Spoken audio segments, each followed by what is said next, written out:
नमस्कार दोस्तों। Indian army में शामिल होने का सपना देख रहे युवाओं के लिए एक बड़ी राहत की खबर सामने आई है। अब अग्निवीरों को सेना में स्थायी नियुक्ति की संभावना 3 गुना बढ़ सकती है।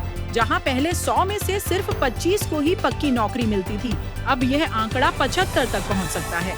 जैसलमेर में आज से शुरू हुए सेना कमांडरों के सम्मेलन में इस प्रस्ताव पर विचार किया जा रहा है। सूत्रों के मुताबिक यह बदलाव अग्निवीरों के पहले बैच की सेवा अवधि पूरी होने से पहले लागू हो सकता है। सेना कमांडरों का यह सम्मेलन तीनों सेनाओं के बीच तालमेल को मजबूत करने पर केंद्रित है। मिशन सुदर्शन चक्र की प्रगति और सुरक्षा रणनीतियों की समीक्षा भी एजेंडे में शामिल है।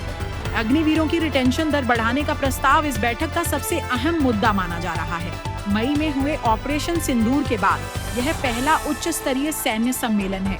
यह मंच सेना के वरिष्ठ नेतृत्व को उभरती चुनौतियों पर विचार करने का अवसर देता है। सम्मेलन में पूर्व सैनिकों की विशेषज्ञता को बेहतर ढंग से उपयोग करने पर भी चर्चा हो रही है। फिलहाल वे सीमित भूमिकाओं में जैसे आर्मी वेलफेयर एजुकेशन और ECHS में कार्यरत हैं। अब उन्हें सेना की विभिन्न संरचनाओं में व्यापक भागीदारी देने के विकल्पों पर विचार किया जा रहा है। इससे न सिर्फ उनकी सेवा का सम्मान होगा, बल्कि सेना को अनुभवी सहयोग भी मिलेगा। साथ ही सेवारत सैनिकों के कल्याण और सुविधाओं पर भी विशेष ध्यान दिया जा रहा है।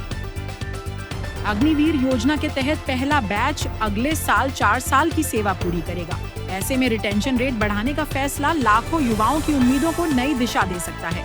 अगर प्रस्ताव पास होता है तो सेना में स्थायी भर्ती की संभावना काफी बढ़ जाएगी। यह कदम देश की सुरक्षा के साथ साथ युवाओं के भविष्य को भी मजबूती देगा। अब सबकी निगाहें इस सम्मेलन के फैसलों पर टिकी हैं, जो आने वाले समय में बड़ा बदलाव ला सकते हैं।